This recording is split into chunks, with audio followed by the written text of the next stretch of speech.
Hello, this is Dr. Peter Swanz with Vital Force Naturopathy and drswanz.com.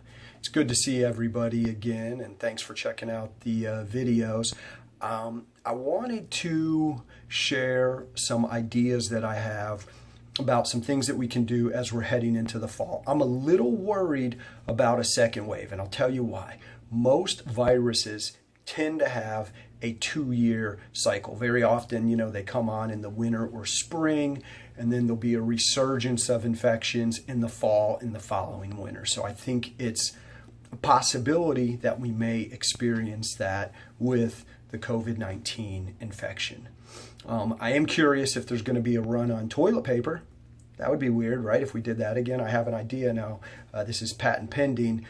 It's disposable, flushable face masks. Something we cover cheek to cheek, clean cheek to cheek, pitch. Just don't do it in reverse order. That's where pink eye comes from. All right, that's a joke.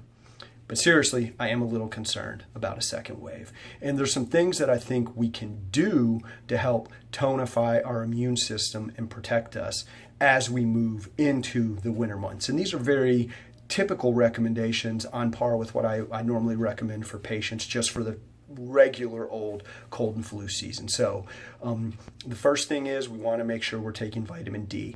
None of us are getting enough vitamin D, even most of us during the summer. So supplementing somewhere between 4,000 and 5,000 IUs daily is a good amount for adults. Kids, I would probably do about 1,000 daily, 1,000 IUs of vitamin D3.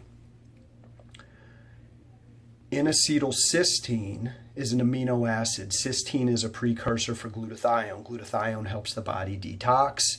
It helps the immune system. Secondarily, it's beneficial for lungs. It helps to liquefy mucus, any kind of mucus that we have in the sinuses or drainage. It makes it easier to expectorate and get out of the body. So Acetyl cysteine is a great support. Typically, capsules come somewhere in the 5 to 750 milligram range, and I would take one capsule 1 to 3 times a day. Zinc is a big one, and there's a lot of reasons to think about zinc specifically with the SARS-2 coronavirus.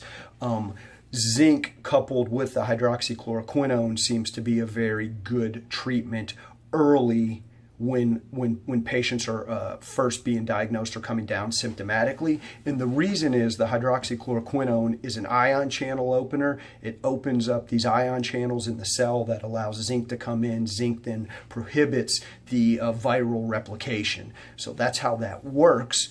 Quercetin is a bioflavonoid that has similar actions where it can potentially open up these ion channels and then let zinc in. So I think taking some zinc and quercetin this winter is a pretty smart move. Now, one thing with zinc is opposed by copper, so you want to be careful that taking too much zinc doesn't cause a copper deficiency. So zinc for me, I would typically do like 25 to 50 milligrams, a few times a week with the quercetin, and I think that's a great idea.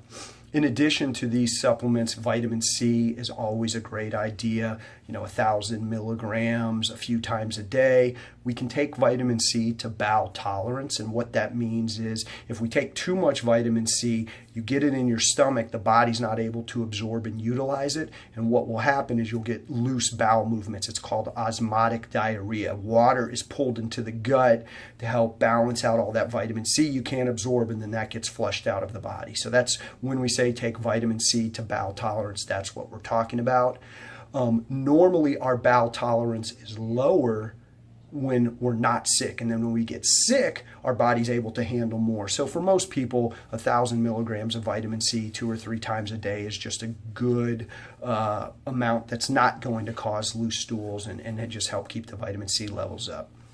The final thing I'll mention would be a probiotic.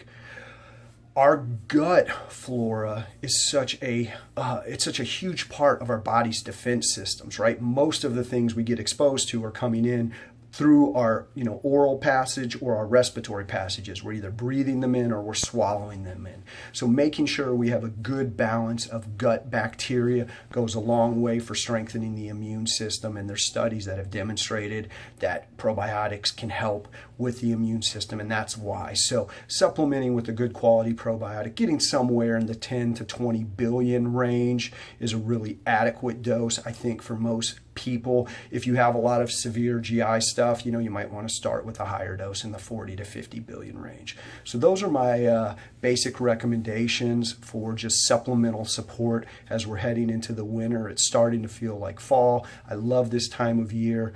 Hopefully we won't have any sort of spike or second wave recurrence that's going to require the same sort of social lockdowns and business shutdowns that we had to endure at the beginning of this past year. We keep our fingers crossed. The more we all do as individuals to tonify and strengthen our immune system and minimize our ability to catch and then transmit this disease, the more we're going to do to help everybody else as a society. So I think that's a really important thing that we can do. So that's what I wanted to share. Thanks so much for checking me out. Follow me online. Go to my website, drswanz.com/connect, and then you can follow my other sites. I appreciate you watching and sharing this video.